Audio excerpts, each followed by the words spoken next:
আমেরিকায় হোটেলে আগুন, প্রাণ বাঁচাতে ছুটলেন স্বস্তিকা, চঞ্চল, শ্রাবন্তীরা।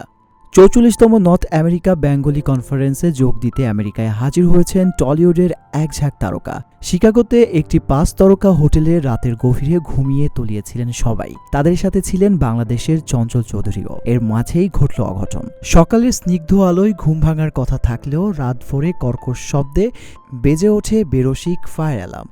শিকাগোর হোটেলটিতে ফিল্মফেয়ার পুরস্কারের আয়োজন করেছে নর্থ আমেরিকা বেঙ্গল কনফারেন্স। সেই উদ্দেশ্যেই সবাই সেই হোটেলেই উঠেছিলেন। সেই রাতেই কেউ তখন গভীর ঘুমে, কেউ বা পার্টি সেরে শুয়েছেন।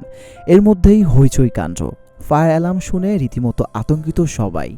হুড়মুড়িয়ে উঠে বসেছেন সায়ন্তিকা, শ্রাবন্তী, সোহিনী, চঞ্চলরা। প্রাণ বাঁচাতে দৌড়ান সবাই। লক্ষ্য একটাই, হোটেল থেকে বের হওয়া। অধিকাংশ শিল্পী রাত পোশাকে সিঁড়ি ভেঙে ছুটছিলেন নিচে। শঙ্কিত কণ্ঠে একটাই প্রশ্ন, প্রাণে বাঁচব তো? ভারতীয় গণমাধ্যমকে সে দম আটকে আসা অভিজ্ঞতার কথা জানিয়েছেন কয়েকজন। অরিন্দম শীল বলেন, ভালো করে চোখ মেলতে পারিনি। হঠাৎ অ্যালার্মের শব্দে ধর্মুড়িয়ে উঠে বসি। খাটে রাজ্যে জিনিসপত্র ছড়ানো, কিন্তু গোছাবে কে? আগে জিনিস না আগে প্রাণ। তবে অরিন্দম জানান, সবাই এখন নিরাপদে রয়েছে।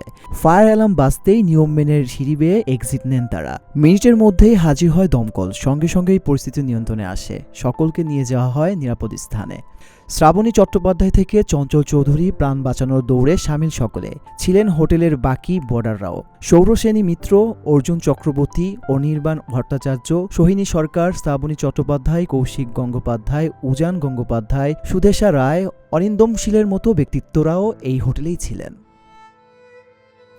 রিজন আহমেদ, সবার কথা, ঢাকা।